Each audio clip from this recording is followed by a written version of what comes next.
চীন এবং যুক্তরাষ্ট্র, মার্কিন প্রেসিডেন্ট ডোনাল্ড ট্রাম্প ক্ষমতায় আসার পরে এই দুই দেশের মধ্যে যে বাণিজ্য যুদ্ধ ছিল, সেই বাণিজ্য যুদ্ধে তারা কিছুটা হলেও এক জায়গায় এসেছে এবং একটা সমঝোতা করেছে। প্রাথমিক সমঝোতা এটাকে বলা যায়। ফাইনাল সমঝোতা হয়তো মার্কিন প্রেসিডেন্ট এবং চীনের প্রেসিডেন্ট এরা যখন বৈঠক করবে, সেখানে আরো অনেকগুলো বিষয় তারা মোটামুটি একটা ফাইনাল সিদ্ধান্তে নিয়ে আসবে। তো আজকে এই দুই দেশের প্রতিনিধি দল তারা অনেক দিন ধরে বৈঠক করেছিল, সেই বৈঠকের একটা ফলাফলে এসেছে তারা তাদের মধ্যে চলমান যে বাণিজ্য যুদ্ধ সেটা কিছুটা হলেও সেটাতে তারা বিরতি দিয়েছে। বাণিজ্য যুদ্ধ বিরতি যদি বলি, সেই যুদ্ধবিরতির অংশ হিসেবে তারা কয়েকটা বিষয়ে সিদ্ধান্ত নিয়েছে। এক নম্বর হচ্ছে, যুক্তরাষ্ট্র 1 নভেম্বর থেকে প্রযোজ্য করার যে হুমকি দিয়েছিল চীনের বিরুদ্ধে 100%, কোনো কোনো ক্ষেত্রে 120%, কোনো কোনো ক্ষেত্রে 80%, 30% যে শুল্ক চীনের পণ্যের উপরে, সেটাকে স্থগিত করার সিদ্ধান্ত নিয়েছে, যে আরো কিছুদিন এটা স্থগিত করবে, অর্থাৎ 1 নভেম্বর থেকে এটা কার্যকর করবে না। দ্বিতীয় হচ্ছে, অবৈধ যে সমস্ত ঔষধ বা অবৈধ, এটাকে কেউ কেউ মাদক দ্রব্য বলে, ফেন্টানিল পাচার বন্ধ এবং এটার উপরে নিয়ন্ত্রণ প্রতিষ্ঠা করার জন্য দুই দেশ একত্রে সিদ্ধান্ত নিয়েছে। এরপরে চীনের উৎপাদিত যে সমস্ত রেয়ার আর্থ ম্যাটেরিয়ালস আছে, রেয়ার আর্থ ম্যাটেরিয়ালস কি, যেগুলো হচ্ছে সহজে পাওয়া যায় না, এরকম যেসব উপাদান, যেসব খনিজ পদার্থ চীনের আছে এবং চীন সেগুলোর উপরে রপ্তানি নিষেধাজ্ঞা দিয়েছিল, মার্কিন প্রেসিডেন্ট ডোনাল্ড ট্রাম্প সেটা উঠিয়ে নেওয়ার জন্য বহুবার চাপ দিয়েছে। এবং ডোনাল্ড ট্রাম্প যেই দেশে যায় সেই দেশের সাথেই সে কি করছে, রেয়ার আর্থ ম্যাটেরিয়ালসের উপরে চুক্তি করছে। যেমন ভিয়েতনামের সাথে সে এইভাবে চুক্তি করতেছে, কম্বোডিয়ার সাথে এই ধরনের চুক্তি করতেছে, থাইল্যান্ডের সাথে এই ধরনের চুক্তি করতেছে, মালয়েশিয়ার সাথে এই ধরনের চুক্তি করতেছে। ডোনাল্ড ট্রাম্প এখন এশিয়া সফরে আছেন। তিনি আজকে সকালে মালয়েশিয়ায় গিয়েছেন। মালয়েশিয়া বিমান থেকে নামার পরেই মালয়েশিয়ার সরকারের পক্ষ থেকে তাকে নেচে গাইয়ে তারপরে তাকে সংবর্ধনা জানানো হয়। সেখানে আবার ডোনাল্ড ট্রাম্প একটু নাচানাচি করেছেন। মালয়েশিয়ার জনগণ বা মালয়েশিয়ার সরকার সেখানে যাদেরকে নাচার জন্য নিয়ে এসেছে, তারা মালয়েশিয়ার ট্রেডিশনাল ড্রেস পরে তারপরে হচ্ছে শালীনভাবেই তাকে সংবর্ধনা জানিয়েছে এবং মালয়েশিয়ার সেই সংবর্ধনায় ডোনাল্ড ট্রাম্প নিচেও একটু নেচেছেন। সেই মালয়েশিয়া সফরে ডোনাল্ড ট্রাম্পকে বহনকারী যে বিমান, তার সেই বিমান কাতারে অবতরণ করে ফুয়েল নেয়ার জন্য বা তেল নেয়ার জন্য কাতারে অবতরণ করে। কাতারে তাকে আবার অভ্যর্থনা জানান, তার বিমানেই তার সাথে দেখা করতে আসেন কাতারের আমির বলেন যে, যখন আমি শুনেছি যে মার্কিন প্রেসিডেন্ট কাতারে নামবেন, তার বিমান এখানে অবতরণ করবে তেল নেয়ার জন্য, তখন আমি সিদ্ধান্ত নিলাম যে তাকে তো দেখা করা ছাড়াই যাবে না। এই জন্য আমি দৌড়ে তার বিমানের মধ্যে চলে আসলাম এবং তার বিমানে দেখা করলাম। সেই বিমানে দেখা করার সময় আবার মার্কিন প্রেসিডেন্ট কাতারের আমিরকে ব্যাপক পরিমাণে তাকে বলেছে, কি বলে তাকে, কি বলে ওইটাকে, প্রশংসায় পঞ্চমুখ আর কি, যদি সহজে বলি, তার প্রশংসায় পঞ্চমুখ, তাকে বিভিন্নভাবে প্রশংসা করেছে। আরে তুমি কি বলে এটাকে, তুমি হচ্ছে তোমার দেশে যেমন তোমার সম্মান তেমন তোমার ভালোবাসা, তুমি সম্মানকে বেশি গুরুত্ব দিবা নাকি ভালোবাসাকে বেশি গুরুত্ব দিবা? শুধু দেশেই না, দেশের বাইরেও তুমি আন্তর্জাতিকভাবে ব্যাপক পরিমাণে প্রশংসিত এবং ভালোবাসা একজন লিডার, যাকে সবাই ভালোবাসে। এই ধরনের লিডার দেখলে তো আমার নিজের ঈর্ষা। এই ধরনের কথাবার্তা কাতারের ব্যাপারে। তো ট্রাম্পের এই ধরনের কথাবার্তার পিছনে অবশ্যই কারণ আছে। সে ব্যবসায়ী মানুষ। ব্যবসায় আপনি যখন চুক্তি করবেন, কারোর সাথে বসে ব্যবসা করেন, তখন কি বলেন? ভাই তুমি এত বড় একটা কোম্পানি, এই কোম্পানির সাথে আমি ব্যবসা করতে পারলে তো ভালোই হয়। এই ধরনের একটা কোম্পানির সাথে আমার যখন ডিল হবে, তখন আমরা চাই দুই কোম্পানি একত্রে হচ্ছে আমরা বড় হই, আমরা একত্রে ব্যবসা করি, প্রফিট করি, লাভ করি, সেখান থেকে আমাদের শক্তিশালী হই এবং আমরা আরো শক্তিশালী হই, আরো বড় হই এবং আরো অনেকগুলো প্রজেক্টে একত্রে কাজ করি। এই ধরনের কথাবার্তা, তাই না? ব্যবসা যখন আপনি টেবিলে বসে আলোচনা করবেন, তারপরে নিজের প্রজেক্ট দেখাবেন, তার প্রজেক্ট দেখাবেন, তারপরে তার প্রজেক্ট, নিজের প্রজেক্ট, এগুলো নিয়ে আবার অনেক সময় হচ্ছে ক্রিটিসাইজ করবেন, ভাই আপনার এই প্রজেক্ট এত খারাপ, এরপরে আপনি এই প্রজেক্টের জন্য এত বেশি টাকা চাচ্ছেন কেন, এটার ভ্যালুতে এত হয় না। তখন আবার এটা হবে। আবার যখন আপনার ডিল হয়ে যাবে, তখন আপনারা হচ্ছে মিডিয়ার সামনে এসে বলবেন যে আমরা সবচাইতে ভালো ডিলটা করছি।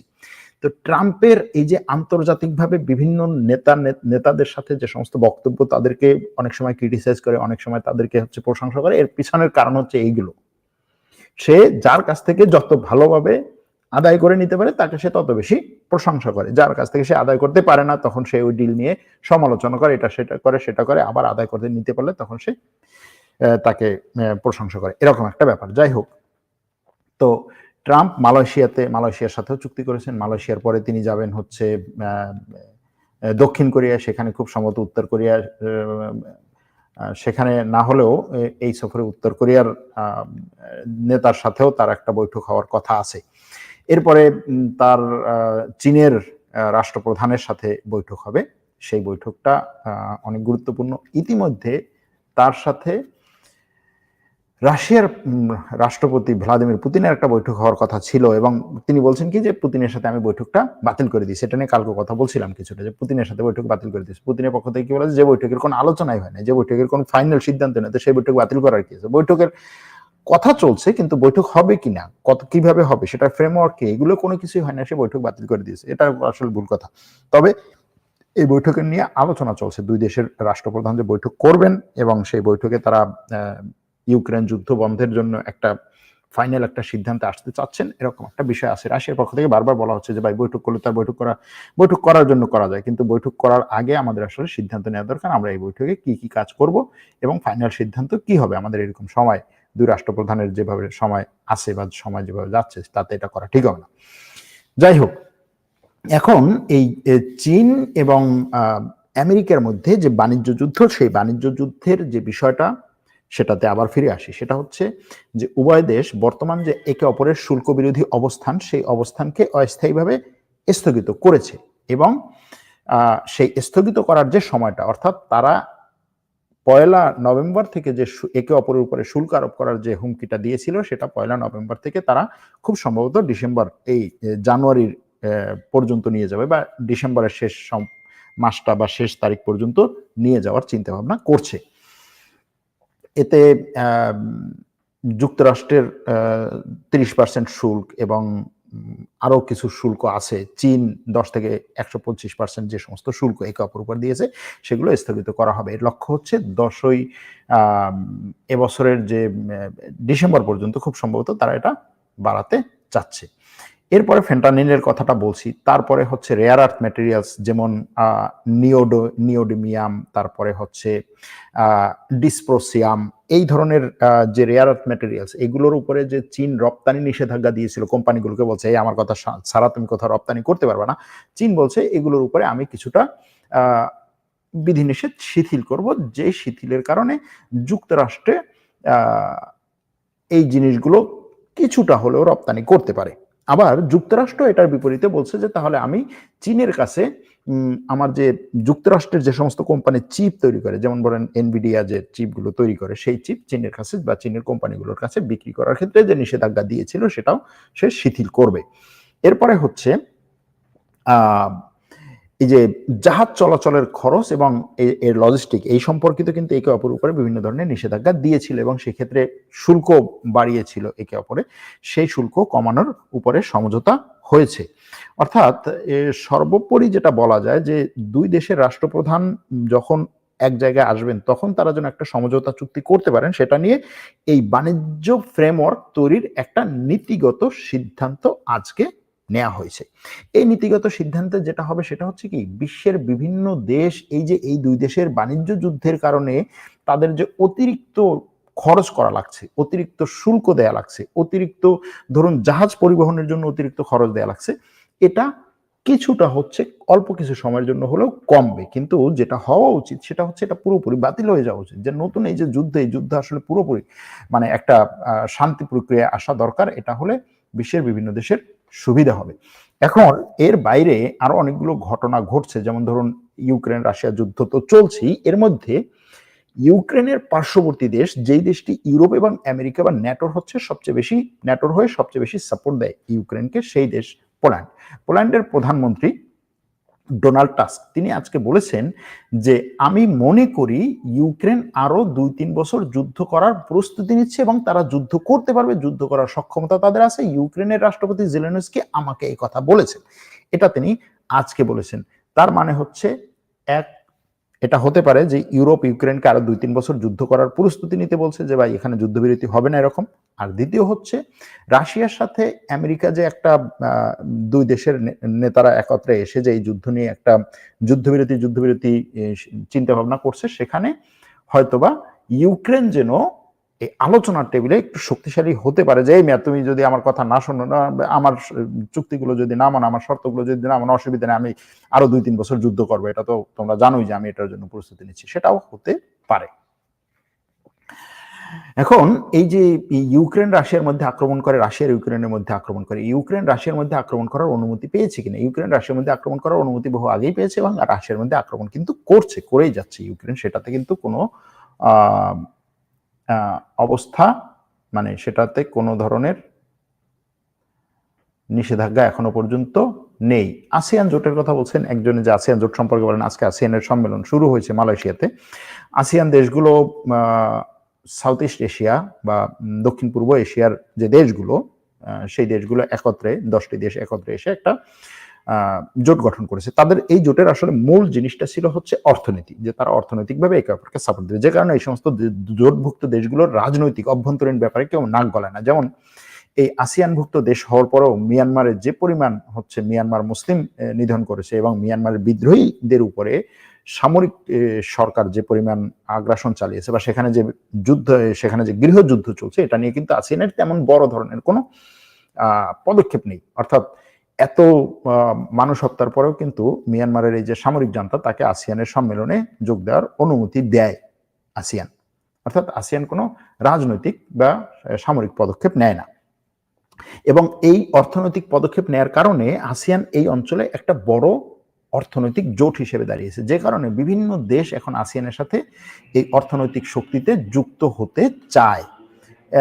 পূর্ব তিমুরকে আসিয়ান তার 11তম সদস্য হিসেবে নিয়েছে এবং আরো অনেকগুলো দেশ, মানে ইউরোপের অনেকগুলো দেশ আসিয়ানের পার্টনার হয়েছে, সদস্য না, সদস্য দেশ হওয়ার সুযোগ নেই, তাদের পার্টনার হয়েছে আসিয়ানের, কি বলে, বাণিজ্যিক পার্টনার, অর্থনৈতিক পার্টনার, এরকম পার্টনার হতে পারে। তুরস্ক সেই দিক থেকে এগিয়ে আছে আসিয়ানের সাথে। ট্রাম্প আসিয়ান সফর করেছেন এবং আসিয়ানের সাথে ইউরোপের, মানে আমেরিকার আসিয়ান আমেরিকা সম্মেলন হয়েছে আজকে, সেখানে আসিয়ানের সাথে আমেরিকার অনেকগুলো চুক্তি হবে এবং সেই চুক্তিগুলোর মূলে থাকবে বাণিজ্য চুক্তি। বাণিজ্য বলতে নতুন যে ফিউচার টেকনোলজিগুলো, সেই টেকনোলজির ক্ষেত্রে আমেরিকার কাছ থেকে সেই টেকনোলজি বেশি কেনা, আমেরিকার কাছে রেয়ার আর্থ ম্যাটেরিয়ালস বিক্রি করা, এগুলো। এই রেয়ার আর্থ ম্যাটেরিয়ালসের বিষয়টা যখন সামনে নিয়ে আসি, তখন বারবার এই কথাটা আসলে বলতে ইচ্ছে করে, অনেক সময় বলতে পারি না। সেটা হচ্ছে আগামী যুদ্ধ আমার কাছে মনে হয় যে এই রেয়ার আর্থ ম্যাটেরিয়ালস নিয়ে হওয়ার সম্ভাবনা বেশি। হ্যাঁ, এটার সাথে অনেকগুলো বিষয় আসবে, ধরুন আর্টিফিশিয়াল ইন্টেলিজেন্স, রোবোটিক্স, এই ধরনের জিনিসগুলো আসবে, তারপর স্যাটেলাইট। কিন্তু এই সব কিছুর মূলে হচ্ছে রেয়ার আর্থ ম্যাটেরিয়ালস। আপনি যদি এই ধরনের মৃত্তিকাগুলো বা এই ধরনের খনিজ পদার্থগুলো যদি আপনি না পান, তাহলে আপনি এই লেটেস্ট টেকনোলজিগুলো তৈরি করতে পারছেন না। একটা হচ্ছে, আগে এই গাড়ি তৈরি করা হতো, সেই গাড়িতে সবচেয়ে গুরুত্বপূর্ণ জিনিস ছিল হচ্ছে পেট্রোল। আপনি ইলেকট্রিসিটি তৈরি করবেন, ইলেকট্রিসিটির পিছনে সবচেয়ে বেশি কাজ করতে হচ্ছে গ্যাস এবং পেট্রোল এবং কয়লা। কিন্তু সে কারণে এই পেট্রোল, কয়লা, গ্যাস যাদের আছে, যে সমস্ত দেশে এদের খনি আছে, সেই সমস্ত দেশ সবসময় টার্গেটে, এখনো টার্গেটে। ভেনেজুয়েলার টার্গেট কেন? ভেনেজুয়েলা এই কারণেই তো টার্গেট। কিন্তু নতুন টার্গেট হবে এই রেয়ার আর্থ ম্যাটেরিয়াল যাদের কাছে আছে। এক হচ্ছে তারা টার্গেটে পরিণত হবে, আর একটা হচ্ছে তারা হচ্ছে খেলোয়াড়ের ভূমিকায় অবতীর্ণ হবে। সেই খেলোয়াড়ের ভূমিকায় অবতীর্ণ হওয়ার ক্ষেত্রে কোন কোন দেশ এগিয়ে আছে? চীন 1 নম্বরে, একেবারে সবচেয়ে এগিয়ে আছে চীন, তারপরে হচ্ছে আমেরিকা, তারপরে তৃতীয় হচ্ছে ভারত, কানাডা, 2 দেশই এই দিক থেকে এগিয়ে আছে। তারপরে চতুর্থ পঞ্চমের দিক দিয়ে আছে হচ্ছে তুরস্ক এবং ল্যাটিন আমেরিকার কয়েকটি দেশ। তো এই যে দেশগুলো, এই দেশগুলো যদি তাদের নিজেদের এই যে খনিজ সম্পদটা, এটাকে যদি সঠিকভাবে নিয়ন্ত্রণ করতে পারে এবং সেগুলোকে ব্যবহার করতে পারে, একটা হচ্ছে কি আপনার এই খনিজ সম্পদগুলো উত্তোলন করা, সেগুলোকে ব্যবহার করা, উপযোগী করা এবং সেটাকে সেইভাবে বাজারজাত করা, এটা যদি পুরোটা আপনি নিজে করতে পারেন। যেমন পেট্রোলের ক্ষেত্রে কি হয়েছে, পেট্রোলের ক্ষেত্রে আরব দেশগুলো বা কি বলে এটাকে, মধ্যপ্রাচ্যের দেশগুলো অথবা উপসাগরীয় যে আরব দেশগুলো, তারা ব্যাপক পরিমাণে পেট্রোল পেয়েছে বা পেট্রোলের খনি তাদের ছিল, কিন্তু তারা সেই খনিগুলো থেকে পেট্রোল উৎপাদন করার মতো প্রযুক্তি তাদের ছিল না, যে কারণে কি করতে হয়েছে, আমেরিকার সাথে তাদের চুক্তি করতে হয়েছে, ইউরোপের বড় বড় কোম্পানিগুলোর সাথে তাদের চুক্তি করতে হয়েছে। অনেক দেশ তাদের এই পেট্রোলকে বহুজাতিক কোম্পানির হাতে ছেড়ে দিতে বাধ্য হয়েছে। কিছু কিছু দেশ সিদ্ধান্ত নিয়েছে যে আমি নিজে এটাকে রাষ্ট্রায়ত্তের কোম্পানির মাধ্যমে এটাকে রাষ্ট্রের হাতে দিয়ে তারপর হচ্ছে কাজ করবো, কিন্তু তারা ব্যাপক পরিমাণে সফল হয়নি, কারণ হচ্ছে সেই টেকনোলজি তাদের ছিল না, তারা নিতেও পারেনি। তো এখন যদি এই রেয়ার আর্থ ম্যাটেরিয়ালস যাদের আছে, যেমন ধরুন তুরস্কের আছে, কিন্তু এটাকে উত্তোলন করা এবং এটাকে বাজারজাত করার জন্য হচ্ছে প্রস্তুত করা, এই যে প্রক্রিয়া, এই প্রক্রিয়াতে যে টেকনোলজি দরকার, যে ধরনের সাপোর্ট দরকার, যে ধরনের অর্থনৈতিক সাপোর্ট দরকার এবং যে ধরনের নোহাউ দরকার, সেগুলো কিন্তু অনেকগুলো দেশের কাছে নেই, 2-3টা দেশ ছাড়া। এবং সবচেয়ে বেশি আছে চীনের কাছে। চীন বলছে আমি এইগুলো সহজে দিব না, যে কারণে এই ফিউচারের যুদ্ধটা হবে এটার উপরে। আরো অনেকগুলো বিষয় আছে, যেমন ধরুন খাবার পানির উপরে ফিউচারের যুদ্ধ হবে, কারণ খাবার পানি একটা বিশাল ব্যাপার। আপনারা জানেন যে তেহরানের হচ্ছে পানির যে মানে মাটির নিচের পানির যে স্তর, সেটা এতই নিচে নেমে গেছে যে এটা এখন আর পানি উত্তোলন করতে পারছে না। তেহরান এখন ব্যাপক পরিমাণে পানি শূন্যতায়, খাবার পানি শূন্যতায় ভুগতেছে, এবং সেটার কারণে এখন সরকার ভাবছে যে তেহরানকে, পুরো রাজধানীটাকে অন্য জায়গায় সরিয়ে না, ব্যাপক মানে চারটিখানি কথা না ইরানের জন্য। এবং এই পরিস্থিতি আরো অনেক দেশের এই পরিস্থিতিতে পড়তে হবে। বাংলাদেশের অনেকগুলো শহর এই পরিস্থিতিতে পড়বে, ঢাকা শহর সবার আগে পড়বে এই পরিস্থিতিতে। ঢাকায় যে পরিমাণে মাটির নিচ থেকে পানি উত্তোলন করা হয়, তুরস্কে কিন্তু মাটির নিচ থেকে পানি উত্তোলন করা হয় না। যেমন তুরস্কের ইস্তাম্বুল এবং আঙ্কারায় মাটির নিচ থেকে কোনো পানি তুলে তারপরে হচ্ছে পানি সাপ্লাই দেওয়া হয় না, তারা পানি সংগ্রহ করে বৃষ্টি এবং বরফ থেকে, তুষারপাত থেকে পানি ধরে তারপরে সেই জলাধার থেকে তারা পানি সাপ্লাই দেয়। তো যাই হোক, যে সমস্ত দেশ এগুলো করে সেই সমস্ত দেশের ঝামেলা আছে। আবার ধরেন মিঠা পানির যে উৎস, যেই সমস্ত দেশ, তারা হচ্ছে একটা সময় পরে অনেক গুরুত্বপূর্ণ জায়গায় থাকবে, যে তারা মিঠা পানি যদি সাপ্লাই না দেয় তাহলে নিচের দিকে ঢালুতে যে সমস্ত দেশ আছে তারা পাবে না। যেমন ধরেন ভারত, নেপাল, এরা মিঠা পানির উৎসের দেশ, তাদের পরে যারা আছে এরা হচ্ছে আটকা থাকবে ওই সমস্ত দেশের কাছে। যেমন তুরস্ক, ফোরাত নদী, দজলা নদী ফোরাত নদীর উৎপত্তি স্থল হচ্ছে তুরস্কের মধ্য থেকে শত শত কিলোমিটার পাড়ি দিয়ে তারপরে হচ্ছে এগুলো সিরিয়া এবং ইরাক হয়ে তারপরে সাতিল আরবে গিয়ে মিশেছে। তো এই যে জায়গাগুলো, এই যে উৎসগুলো, এরা হচ্ছে ক্রিটিক্যাল জায়গায় থাকবে, এবং এরা তখন তাদের এই যে পানির উৎসগুলো, এগুলোকে যদি তারা রিজার্ভ করতে পারে, তারা যদি এগুলোকে সংরক্ষণ করে রাখতে পারে, তাহলে পরবর্তীতে তারা ক্রীড়নকের ভূমিকা পালন করবে। এটা গেল দুটো বিষয়। এখন এই দুটো বিষয়ের সাথে মধ্যপ্রাচ্য নিয়ে তো ব্যাপক পরিমাণে আলোচনা, মধ্যপ্রাচ্য নিয়ে কথা বলেছি। এখন এই চীন আগামীতে কি ভূমিকা পালন করতে পারে, চীন আগামীতে বিশ্বকে নেতৃত্ব দিবে কিনা। চীন অলরেডি বিশ্বকে নেতৃত্ব দেওয়ার লেভেলে চলে এসেছে, কিন্তু চীনের যেটা সমস্যা সেটা হচ্ছে আমেরিকা দ্বিতীয় বিশ্বযুদ্ধের পরে, অথবা যদি বলি প্রথম বিশ্বযুদ্ধের পরে, তারপরে হচ্ছে মহামন্দা, অর্থনৈতিক মহামন্দা, প্রথম বিশ্বযুদ্ধ এবং দ্বিতীয় বিশ্বযুদ্ধের পরে সে বিশ্বকে পরিচালনার জন্য যে সিস্টেম, যে স্ট্রাকচার, যে নেটওয়ার্ক দরকার, সেটাকে সে নিজের মতো করে গড়েছিল। সে নিজের মতো করে গড়ার কারণে সেটার উপরে ভিত্তি করে সে গত 80 বছর 100 বছর বিশ্বকে চালিয়েছে।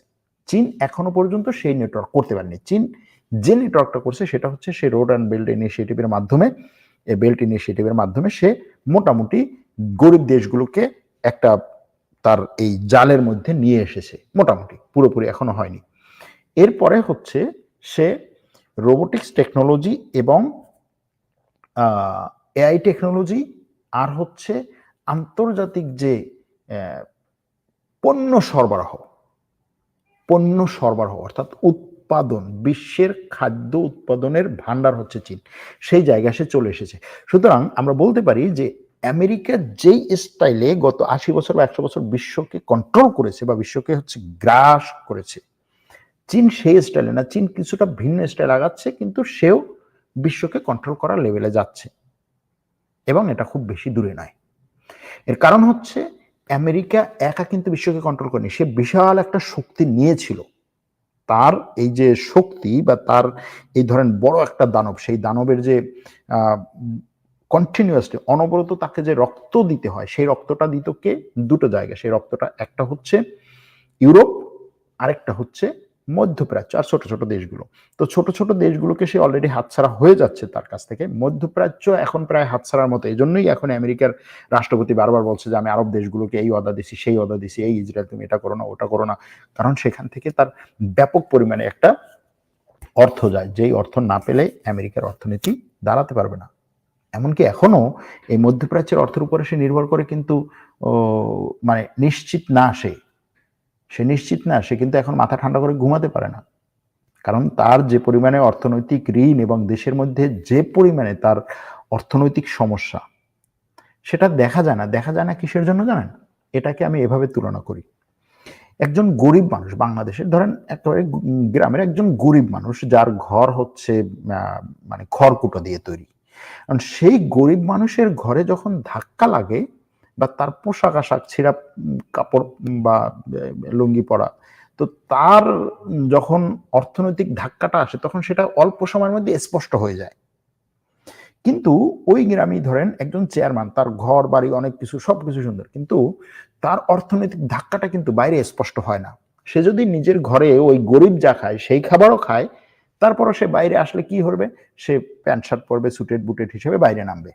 কারণ তার অলরেডি এই জিনিসগুলো আছে। কিন্তু সে যেই ধাক্কাগুলো খাচ্ছে সেই ধাক্কাগুলো বাইরে আসছে না। কারণ হচ্ছে সে ওই ধাক্কাগুলোকে তার বাইরের অবয়বে লাগাচ্ছে না। যেমন ধরুন নরমাল অর্থনীতি ভালো থাকার সময়ে চেয়ারম্যান খেত ধরেন প্রত্যেকদিন হচ্ছে মাছ, মাংস, মুরগি, গোস্ত এই ধরনের জিনিস। আর ওই গরিব অর্থনীতি ভালো থাকার সময় হয়তো সে মাছ, মরিচ এগুলো দিয়ে খেত। আবার অর্থনীতি খারাপ হওয়ার পরে সে আরেকটু খারাপ খাচ্ছে। যে কারণে গরিবের এই যে অর্থনৈতিক খারাপের যে অবস্থাটা সেটা সবসময় ওপেন। আর চেয়ারম্যান অর্থনীতি ভালো থাকার সময় সবকিছু তখন তার হচ্ছে একেবারে শান শওকত সহ।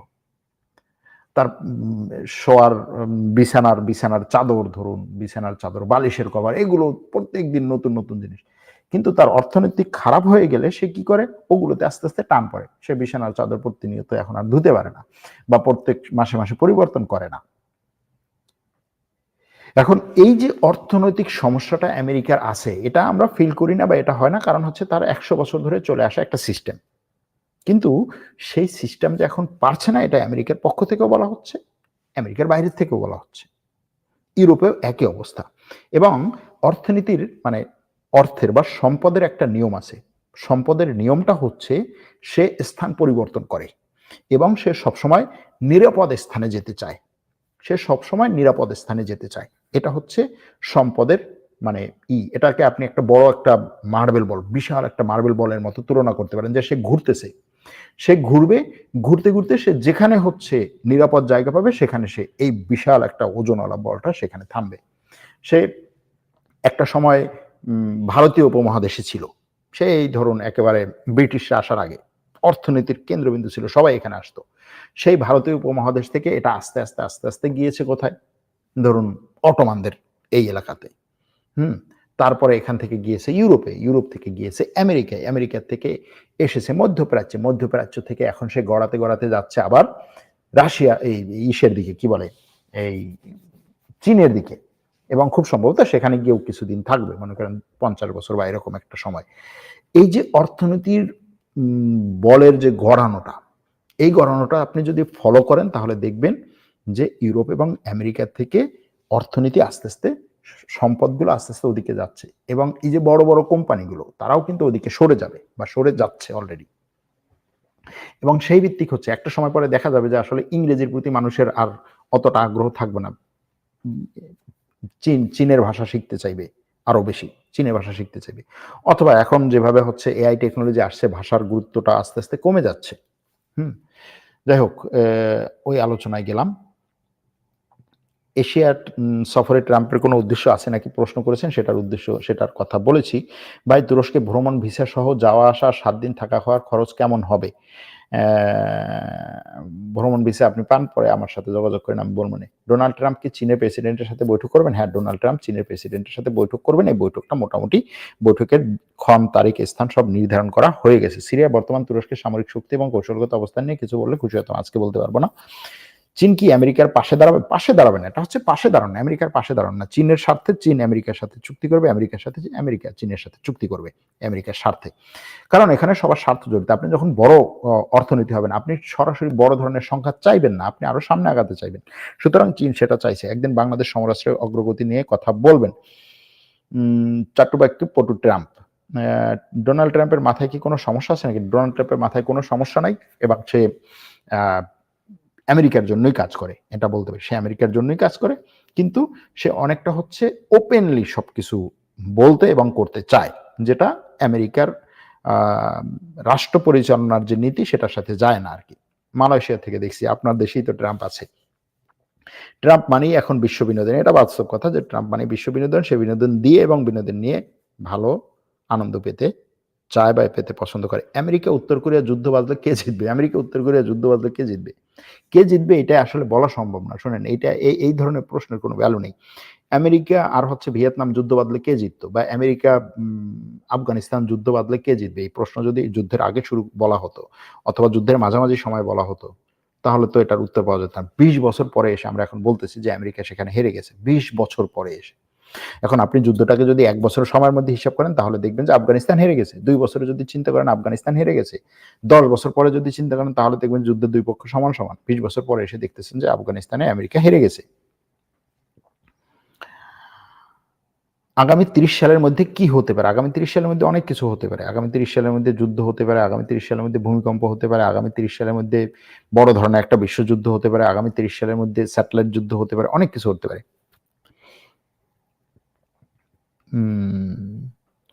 তবে আজকের লাইভের ব্যাকআপটা অনেক ভালো লাগছে। আর আমার আজকের প্রশ্ন হচ্ছে মিয়ানমার সম্পর্কে। মিয়ানমার সম্পর্কে আমি তেমন স্টাডি নাই আমার। জনাব, আপনি আমার যতই দুনিয়ার ভয়ঙ্কর বিশৃঙ্খলার বিষয়ে আলোচনা, মন্তব্য, ধারণা করে যাই না কেন, তৃতীয় মহাপ্রলয়ের ধ্বংসলীলার তাণ্ডব সংঘটিত হবেই হবে। এখন দেখুন, একটা হচ্ছে যে কেয়ামত হওয়া। কেয়ামত তো হবে।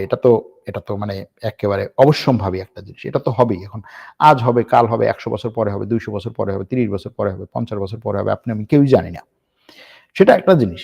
এখন আমরা যেটা বলতেছি সেটা হচ্ছে যে ঘটনাগুলো ঘটতেছে সেগুলো আপনাদেরকে জানানোর চেষ্টা করতেছি।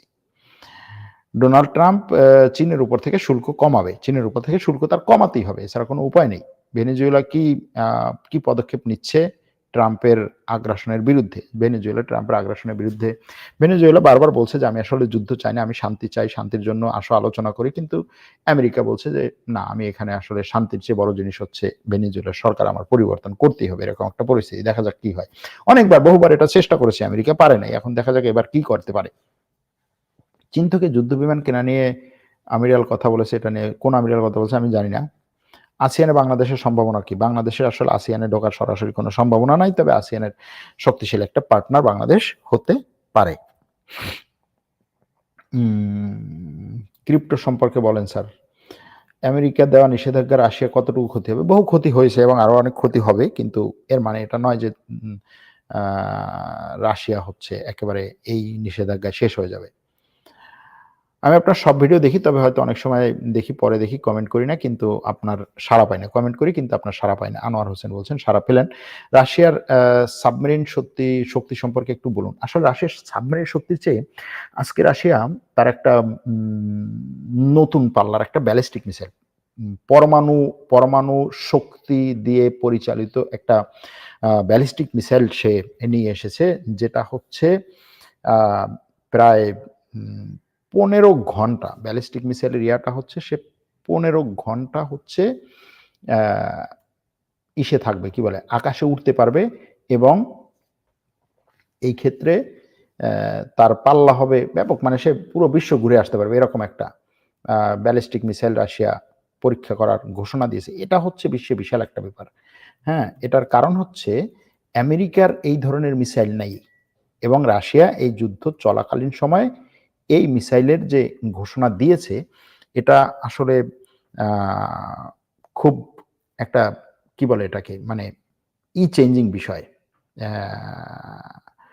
এটাকে বলা যায় মানে গেম চেঞ্জিং একটা বিষয়। রাশিয়া যে মিসাইলের ঘোষণা দিয়েছে তার, হ্যাঁ, এটার সে নাম দিয়েছে বুরেভেস্নিক নিউক্লিয়ার মিসাইল।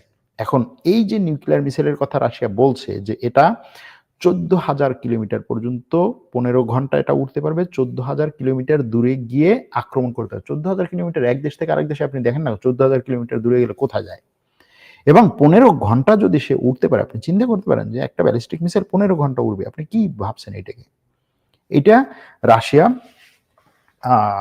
মানে করছে, কি বলে, ঘোষণা দিয়েছে যে আমি এটা পরীক্ষা করেছি এবং এই পরীক্ষার ক্ষেত্রে এটা হচ্ছে বিশ্বে একমাত্র এবং ইউনিক একটা প্রোডাক্ট। এটা হচ্ছে পুতিনের কথা যে এটা হচ্ছে বিশ্বে ইউনিক একটা প্রোডাক্ট। এই প্রোডাক্টের আশেপাশে কেউ আসতে পারবে না মিসাইলের ক্ষেত্রে। এই ন্যাটো ট্যাটো, আমেরিকা এটার কাছে কিছু না। রাশিয়া এভাবে পরমাণু শক্তি চালিত অনেকগুলো অস্ত্র সে নিয়ে আসছে, যেমন ধরুন মিসাইল নিয়ে আসছে, তারপরে হচ্ছে সাবমেরিন নিয়ে আসছে, এরপরে যুদ্ধ জাহাজ নিয়ে আসছে। এখন হয়তো একটা সময় পরে দেখা যাবে যে যুদ্ধ বিমানও সে এইভাবে করবে যে ঠিক আছে, যুদ্ধ বিমানের বড় সমস্যা কি? বড় সমস্যা হচ্ছে ফুয়েল কম থাকলে সে তার রেঞ্জ হচ্ছে কমে যায়। এখন সে যদি পরমাণু কি বলে পরমাণু চালিত যুদ্ধ বিমান সে তৈরি করে এবং সেটা যদি দেখা গেল যে একটা যুদ্ধ বিমান 3 ঘন্টা 4 ঘন্টা বা 5 ঘন্টা 7 ঘন্টা 10 ঘন্টা হচ্ছে আকাশে উঠতে পারে, আপনি চিন্তা করতে পারেন সেই যুদ্ধ বিমানের কাছে কেউ দাঁড়াতে পারবে? এরকম একটা অবস্থা। এছাড়াও আমরা তো জানি যে হচ্ছে পরমাণু শক্তি চালিত স্যাটেলাইট, পরমাণু শক্তি চালিত আরো এই ধরনের টেকনোলজি নিয়ে আসছে বিভিন্ন দেশ। তবে রাশিয়া এই ক্ষেত্রে খুব একটা যুগান্তকারী অস্ত্র নিয়ে আসছে, এটা বলা যায়। সুইফট চীন নাকি সুইফটের বিকল্প একটা সিস্টেম চালু করেছে। বিকল্প সিস্টেম চালু করেছে, কিন্তু সেটা ব্যাপকভাবে এখনো পর্যন্ত প্রচার বা ব্যবহার শুরু হয়নি। এখানে আপনি যদি নিবিড় দৃষ্টি প্রয়োগ করে থাকেন তবে বুঝবেন যখনই সরকারি কিছুটা সুস্থির অবস্থায় যায় তখনই মিছিল করে। এটা বাংলাদেশ নিয়ে তারা আলোচনা করছে। এর পরের প্রশ্ন হচ্ছে গ্রেটার ইসরায়েল প্রতিষ্ঠা সত্যি কি সম্ভব, বলবেন প্লিজ। গ্রেটার ইসরায়েল প্রতিষ্ঠা আসলে কঠিন, সম্ভব না। কিভাবে সম্ভব? দেখুন, আপনি যদি ৫টা ৭টা দেশের মধ্য থেকে নিয়ে তারপর বলেন যে আমি গ্রেটার ইসরায়েল প্রতিষ্ঠা করবো, এতটা সহজ নাকি? হ্যাঁ, এবং সেই দেশগুলো আপনাকে কি এমনি এমনি ছেড়ে দিবে? যে কারণে এই গ্রেটার ইসরায়েলের নাম দিয়ে ইসরায়েল যেটা করতেছে যে আমি অনেক বেশি চাইবো, তারপরে হচ্ছে ধরেন আমি আপনার কাছ থেকে আমার দরকার ১০ টাকা। এখন আমি আপনার কাছে গিয়ে বললাম কি যে আমার হচ্ছে ১,০০০ টাকা দরকার। হ্যাঁ? একটা কাজের জন্য আমার ১,০০০ টাকা দরকার। এটা না হলে আমি বিশাল ঝামেলায় পড়ে যাবো। আমার এটা দরকার। আমি যেকোনোভাবে ভাই আপনার কাছ থেকে ১,০০০ টাকা নিবই। এখন অথবা এভাবে না বলে যদি আমি এভাবে বলি যে আপনার ঘরে ডাকাত গেল। ডাকাত পড়লো। এখন ডাকাত বলল যে তোমার ঘরে যা আছে সবকিছু দাও, নাইলে আমি দরজা ভেঙে তারপরে হচ্ছে ঘরে ঢুকবা। ঘরে ঢুকলে কিন্তু তোমাদের হচ্ছে করব। তখন আপনি বললেন ভাই আমার কিছু নেই। বলেন কিছু নেই মানে তোমার ঘর থেকে আমি এখন এই মুহূর্তে হচ্ছে ৫ ভরি স্বর্ণ আর হচ্ছে ১,০০,০০০ টাকা চাই বা ৫,০০,০০০ টাকা চাই। আপনি বলেন ভাই এটা আমার কাছে নাই, ৫ ভরি স্বর্ণ ১,০০,০০০ ৫,০০,০০০ টাকা চাই। নাই। তখন তো আপনি দরজায় কোপানো শুরু করলেন। তখন ওই ঘরের মধ্যে থেকে বলে ভাই আমার কাছে ২০,০০০ টাকা আছে, আমি তোমার ২০,০০০ টাকা দিই, আর হচ্ছে ১ ভরি স্বর্ণ আছে আমি এটা দিয়ে দিলাম বাঁচার জন্য। তো কি হলো? আপনার আসলে ওই যে বিশাল একটা চাওয়া, এই বিশাল চাওয়ার থেকে আপনি কি করলেন? অন্তত একটা জায়গা পর্যন্ত আপনি নিলেন। এখন ইসরায়েল, এই গ্রেটার ইসরায়েলের যে পরিকল্পনা, সেই পরিকল্পনা নিয়ে এসে আগাচ্ছে, সেই পরিকল্পনা নিয়ে এসে সামনে বিভিন্ন ধরনের কথাবার্তা বলতেছে, করতেছে। কিন্তু সে এর মাধ্যমে কি করলো? ফিলিস্তিনটাকে মোটামুটি সে একটা মানে দখলে নিয়ে যাওয়ার লেভেলে চলে গেল। কিন্তু এগুলো কি এত সহজ? আপনি মানে কতগুলো ভাওতাবাজি কথাবার্তা নিয়ে এসে তারপর বলবেন যে এটা আমার হচ্ছে কি বলে ঈশ্বর আমাকে সেই সময় থেকে লিখিতভাবে দিয়ে দিয়েছে। এখন আমি এটাকে নেব। এটার জন্য যদ্দূর দরকার আমি যত মানুষ হত্যা করা দরকার সবকিছু করব। এত মানে নাকি? হ্যাঁ, এখন এখানে গ্রেটার ইসরায়েলের চেয়ে বড় জিনিস হচ্ছে কি যে যার শক্তি আছে সে যুদ্ধ চালায়। এটা ইউরোপে আমরা দেখেছি না যে যার শক্তি আছে। যেমন ধরুন হিটলার কি করলো? তার সৈন্য দিয়ে সে জার্মানির আশেপাশে ৮-১০টা দেশ বা ৫-৭টা দেশ সে দখল-টখল কইরা-টইরা একেবারে তছনছ করে ফেলল। তারপরে কি হলো?